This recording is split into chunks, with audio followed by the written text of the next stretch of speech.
She came here because we're all... She came here because we're all what? Welcome to Screen Crush, I'm Ryan Airy, and this is all the Easter eggs, references, and little things that you might have missed in WandaVision Episode 3. The first two episodes were set in the 1950s and 60s, and this one puts us right in the middle of the 70s. The intro borrows from many popular 70s shows. The repeated titles are from Mary Tyler Moore. The font and title card are inspired by the Brady Bunch. The bike is lifted from Three's Company, and the split screens are from lots of different 70s shows, including Canon and Mary Tyler Moore. The hexagon shapes that open and close the episodes could be a massive clue from the comics. This is the insignia of the villainous organization AIM. They're an offshoot of Hydra from the comics. You may remember they were also in Iron Man 3. Advanced Idea Mechanics, or AIM for short. Do you get it? In fact, the henchmen for AIM wear beekeeper suits very much like the one we saw at the end of Episode 2. The interior of their home is modeled after the Bradys and the Brady Bunch, and so is this backyard set. This isn't just an homage, though. The concept of the Brady Bunch was a family with a lot of kids, and in this episode, Wanda and Vision finally add kids to their family.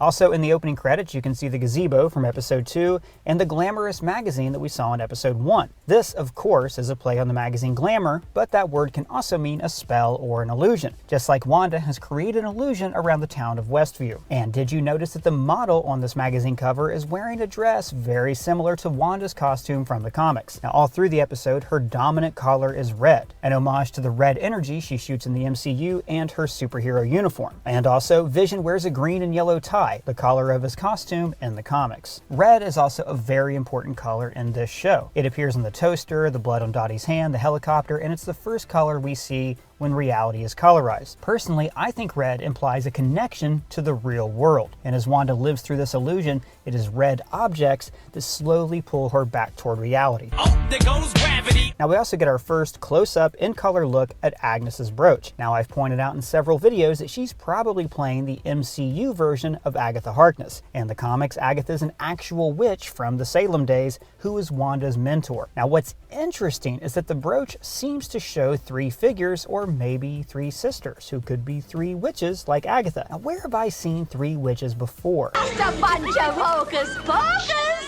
No, I'm talking about the Norns from Norse mythology. In Norse mythology, the Norns are the overseers of the destinies of gods and mortals who live inside the 9 realms. And we've actually seen the Norns before, kind of. They give Thor a vision in Age of Ultron, but in the deleted scene, we actually get to hear them speak. We count the dead, and they are legion. I don't think this is some random detail. In Age of Ultron, the Norns clarify Thor's vision to show him the Infinity Gauntlet and the vision possessing the Mind Stone. I've had a vision. A whirlpool that sucks in all hope of life, and at its center is that. This doesn't mean that Agnes is one of the Norns, but it could be that as a witch, she is an agent of the Norns. Now, what does that mean? All right, well, let me explain the main theory about what's going on in this show to give this episode some context. Wanda is super powerful. She's shown the abilities of all the Infinity Stones, and her red energy seems like the ether, the Reality Stone. So she's created this pocket reality, a sitcom town called Westview. But at the end of this episode, we see that Westview is actually a real town that Wanda has appeared to have taken over. So we can assume that the people in this town are also real people, and they are being forced to act out Wanda's sitcom fantasy. Stop it. Stop.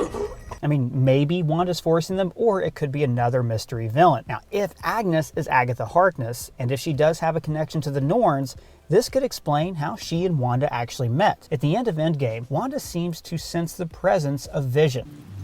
She knows. They both do. So she wants to bring Vision back. So maybe she sought out the help of a real-life witch, Agatha Harkness. But then something went wrong, and Wanda created this pocket reality instead. WandaVision. Now I do have several theories about who this hidden villain is, but it was too much to put in one video. So I'm going to go over them in a couple of videos releasing over the weekend. So be sure you subscribe and sign up for alerts so you don't miss those videos. Back to the Easter eggs. Vision makes this joke. Well, I have nose of steel, so there goes your theory, Mr. Another pun about him being part machine. The doctor's name is Nielsen, as in Nielsen Ratings. That's the agency that measures the size of a TV audience. 7 pineapple, 8 honeydew. They paint the nursery with Simser paint. Now, I'm not sure, but I think this is named after the storyboard artist who worked on WandaVision, Jeremy Simser. Maybe he included his name on a storyboard, and then the production design crew actually made the cans for the show. When Wanda kicks, it feels like butterflies in her stomach, so she brings the butterfly mobile to life. Oh, did I do that? I didn't mean to. Now this line is actually very important. We've seen Wanda deliberately rewrite this reality. No.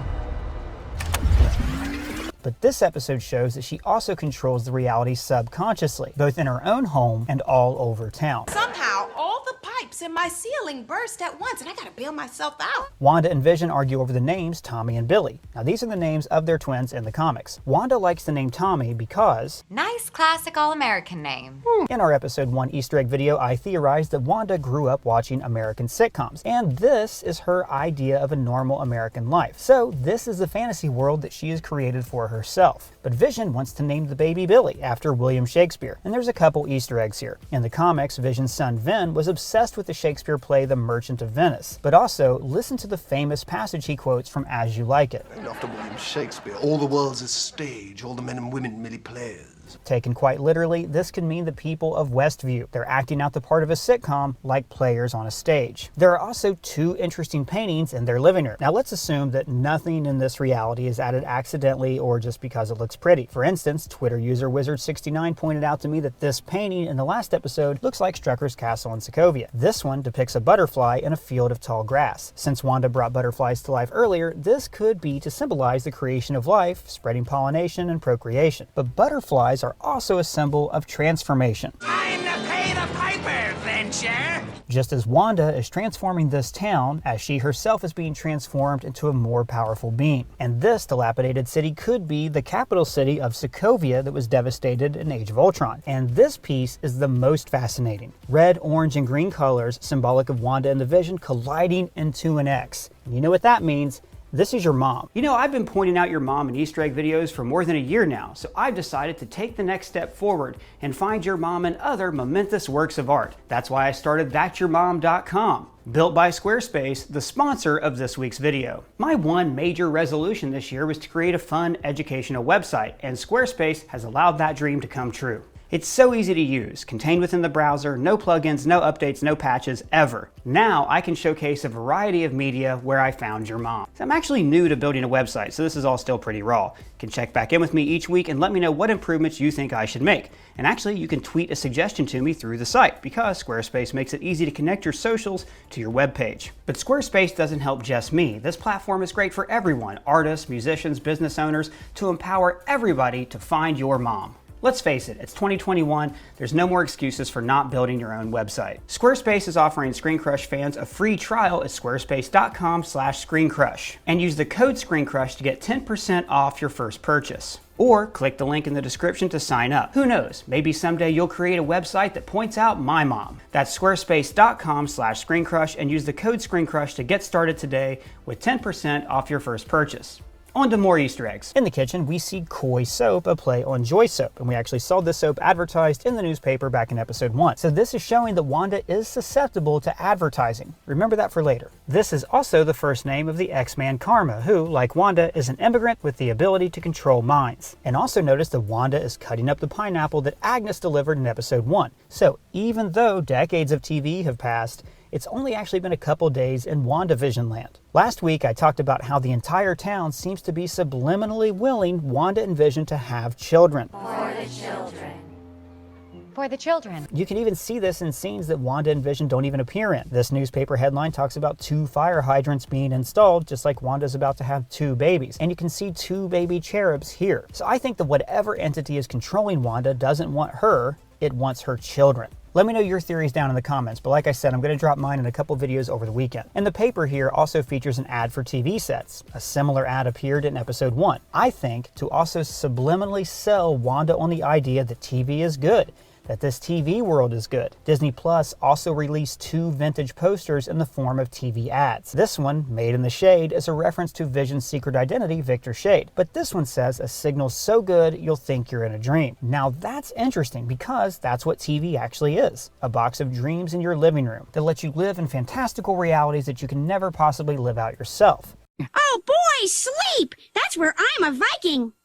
This is also indicating that maybe Wanda has placed this town in a kind of waking dream. Notice that when Geraldine is ejected, the first thing she does is wake up, and the music playing is Daydream Believer by the Monkees. That song is about a guy who marries the homecoming queen, but he has a hard time making a good living to support her. But he's trying to convince her to stay with him just a little longer, and they'll make the perfect life together. Just like Vision is becoming suspicious of Wanda's universe, and she keeps trying to convince him to stay by rewriting reality. I think something's wrong here, Wanda.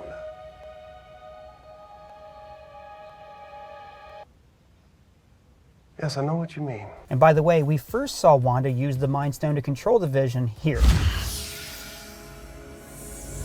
Also in this scene, she calls him... Will the baby be human or synthesoid? Which is what Vision actually is. He's not an android or a robot, he's a synthetic man. Now, if all of this does turn out to be a dream, it'll be interesting to go back through every episode and to look for all the dream symbolism buried in the background. For instance, what do giraffes mean in a dream, or rabbits? Well, rabbits actually mean procreation, and Wanda gets pregnant at the end of the episode, so I guess that one's kind of obvious. I really should have caught that last week. You are a stupid, stupid man! And then also, there's the symbolism of time in the commercials. Forget the past. This is your future. Strucker, he'll make time for you. Consider Hydra Soak. When you want to get away, but you don't want to go anywhere. Now this is a parody of the Calgon commercials from the 70s and 80s. Calgon, take me away! And this line, You read my mind, is a callback to Wanda's telepathic abilities. But all these commercials seem to be tying into a single theme. And please, let me know your thoughts down in the comments, because this is one of the more fascinating aspects of this show. The Stark toaster makes the same sound as a Stark shell, calling back to Wanda's childhood trauma of wondering if an undetonated Stark shell would kill her. We wait for 2 days for Tony Stark to kill us. Then there's the Hydra-themed watch named after Baron von Strucker, who gave Wanda her powers. The Hydra theme continues in this episode with a housewife longing for escape and finding it by immersing herself into Hydra. Hydra Soak. Find the goddess within. This could imply that Hydra is the entity helping Wanda escape reality by creating this dream world for her. Hydra could also be a double meaning of this headline that looks like it reads, Hydra in town. Now, as for what these commercials could mean, I like the theory that these are actually Wanda's parents. Then the image of her parents is being used to placate her into accepting this world. Come with me. Escape to a world all your own. All of the commercials reference time. They feature clocks, countdowns. The Strucker watch makes time for you. Forget the past. This is your future. Hydra Soak is a way of stepping outside of time into a dream reality. All of this is telling Wanda to ignore time, focus on the past, focus on right now, and don't think too hard about what's actually happening to you. That's why in episode 2, Wanda is almost pulled out of this fantasy by a clock. Because after all, commercials are a form of mind control, trying to get us to buy things that we don't want or need. So it would make the most sense if these commercials are being used to influence Wanda to maintain this reality. It's also interesting that the mom in this episode has 2 kids. This could also be an indication that this is Wanda's mother and that the kids represent her and Pietro. But like I said, let me know your theories about the commercials down in the comments. What do you think they mean? Are they helping Wanda or controlling her? Now, after the ad break, there's an extended sequence where Wanda is hiding her pregnancy from Geraldine. This is actually an old sitcom trope. Sometimes an actress gets pregnant and the showrunners decide they don't want the character to get pregnant. So they employ numerous tricks to hide the pregnancy from the audience. For instance, I had no idea that Julia Louis-Dreyfus was pregnant when they filmed this scene in Seinfeld. And there's also a long TV tradition of characters going into labor at inconvenient times, usually in elevators. But the best untimely birth of all was this one. Congratulations. You are fully dilated to 10 centimeters. You may now give birth. And, just like in the comics, the second baby is a surprise the doctor was not able to detect during the pregnancy. So now let's talk about Geraldine. Who are you? The emblem on her neck is the logo of SWORD. That's the government agency that, in the MCU, monitors threats that are, quote, sentient weapons. This is a nice way of saying they are a superhuman watchdog agency, and Geraldine is an agent of SWORD sent here to stop Wanda from creating this reality. She even wears the colors of an old-school SHIELD uniform from the comics. Now, light spoiler alert here, this is common knowledge, Marvel's announced it, but light spoiler. This actually isn't Geraldine, this is Monica Rambeau, the grown-up little girl from Captain Marvel. In the comics, she's a hero named Photon, so I'm wondering if she gains her powers from this whole experience. Notice that when she's ejected, she's crackling with red energy. And then we move into the final act of the episode when things get really, really creepy. What?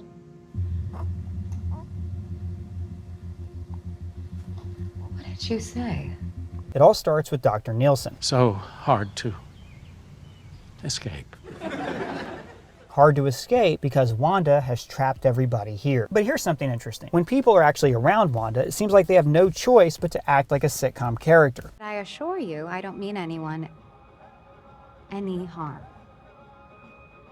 I don't believe you. Even when their spouse is choking to death. Stop it. Stop it. Herb trims the hedges so much that he cuts into block, like an NPC that's glitching out. This is like Wanda was controlling him but got distracted by her doctor visit. Then, inside, Geraldine begins to slowly pull Wanda back toward reality. Oh, there goes gravity. Wanda remembers that she's a twin and she sings a Sokovian lullaby. Then, Geraldine reminds her about the events of Age of Ultron. He was killed by Ultron. You didn't see that coming. What you say? Outside, Wanda and Herb are terrified that Geraldine will disrupt this fragile reality that Wanda has created. Is Geraldine inside with Wanda? Agnes emphasizes that Geraldine... No home. Probably because she's an intruder and not actually from Westview. And then Herb drops this line. She came here because we're all... She came here because we're all what? Now what was he about to say? We're all trapped? Asleep? In hell?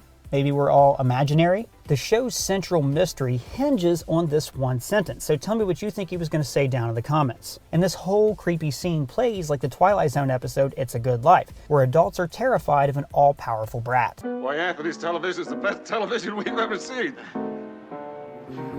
Agnes's bicycle is also reminiscent of Mrs. Gulch from The Wizard of Oz, another strong indication that she's actually the witch Agatha Harkness. Now inside, Wanda recognizes the sword logo from the helicopter and the beekeeper suit at the end of episode 2. She immediately knows this marks Geraldine as an intruder and expels her. Now notice that as this happens, the screen expands from the 4:3 aspect ratio of old TV shows into the 16:9 of modern widescreen TVs. This is indicating to us that we've now entered the actual MCU reality. And notice that when she's expelled, the energy looks like a TV tube. There's even enlarged pixels like the show's end credits. And then we get a look at the massive amount of sword agents that we saw monitoring Wanda at the end of episode 1. Well guys, that's all the Easter eggs I found, but if you found any, let me know in the comments below or at me on Twitter. And if it's your first time here, please subscribe. For Screen Crush, I'm Ryan Airy.